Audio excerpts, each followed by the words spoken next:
से जुड़ी बड़ी खबर सामने आ रही है। आरोपी डॉक्टर शाहीन को 3 दिन की एनआईए रिमांड पर भेज दिया गया है। पटियाला हाउस कोर्ट ने 3 दिन की एनआईए रिमांड पर भेजा। फोरेंसिक जांच में आपत्तिजनक सामग्री बरामद हुई है।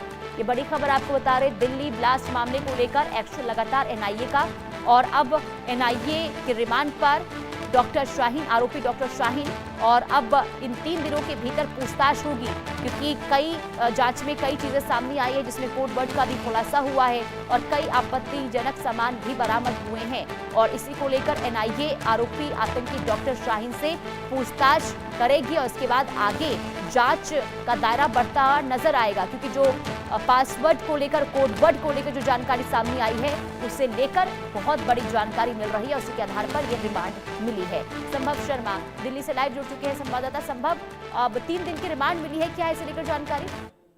देखिए, दिल्ली की पटियाला हाउस कोर्ट, जहां पर एनआईए की विशेष अदालत, एनआईए की स्पेशल कोर्ट है, जहां पर ये पूरा मामला चल रहा है, दिल्ली ब्लास्ट का मामला, रेड फोर्ट ब्लास्ट का मामला चल रहा है, वहां से ये बड़ी अपडेट है कि आरोपी डॉक्टर शाहीन और जो 2-3 और अन्य जो आरोपी हैं, जैसे डॉक्टर मुजम्मिल हो गए और 2 और आरोपी, इन सभी को 3 दिन की एनआईए रिमांड में भेजा गया। इससे पहले ये जुडिशियल कस्टडी, ये न्यायिक हिरासत में थे और जेल में थे, और अब एनआईए की रिमांड। और एनआईए की रिमांड का मतलब है कि जो पूछताछ होगी वो एनआईए के हेडक्वार्टर में होगी, जो दिल्ली में स्थित है। और एनआईए के हेडक्वार्टर में जब पूछताछ होगी, महत्वपूर्ण यहाँ पर यह है कि जो हियरिंग होती है वो इन कैमरा हियरिंग है। इन कैमरा हियरिंग का मतलब है कि जो अंदर क्या हुआ कोर्ट रूम में, बताना मुश्किल होता है, क्योंकि कोर्ट रूम में मीडिया रिपोर्टिंग अलाउ उस समय नहीं होती, क्योंकि इन कैमरा। लेकिन यहां पर जो एनआईए के सूत्रों से खबर मिल रही है वो ये है कि जो डिटेल जांच इस मामले में है वो होनी है, और डिटेल जांच में भी खासकर जो फोरेंसिक एविडेंस को लेकर है और डिजिटल जो एविडेंस मिले हैं, उन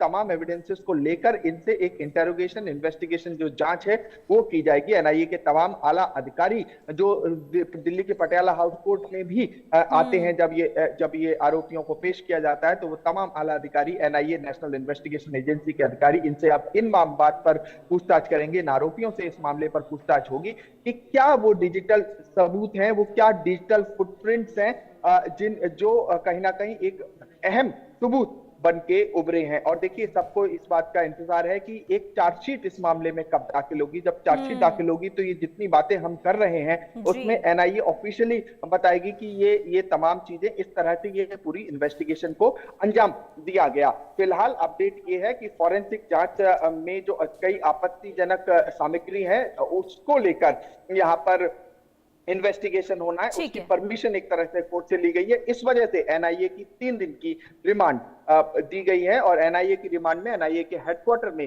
जांच होगी। और इसके साथ साथ महत्वपूर्ण यह भी है कि जब इस तरह की जांच होती है तो आरोपियों को एक जगह से दूसरी जगह ले जाया भी जाता है, तो उसकी भी कहीं ना कहीं एनआईए के पास परमिशन है कि 3 दिन की एनआईए की रिमांड यहाँ पर। और ये महत्वपूर्ण अपने आप में आरोपी डॉक्टर शाहीन, और इसमें ये ठीक है, कुल मिलाकर संभव अब 3 दिनों के अंतराल में जो पूछताछ होगी वो जांच में एक अहम कड़ी साबित हो सकती है। बहुत शुक्रिया तमाम जानकारी देने के लिए। आगे बढ़ते हैं और जम्मू कश्मीर से बड़ी खबर। जम्मू कश्मीर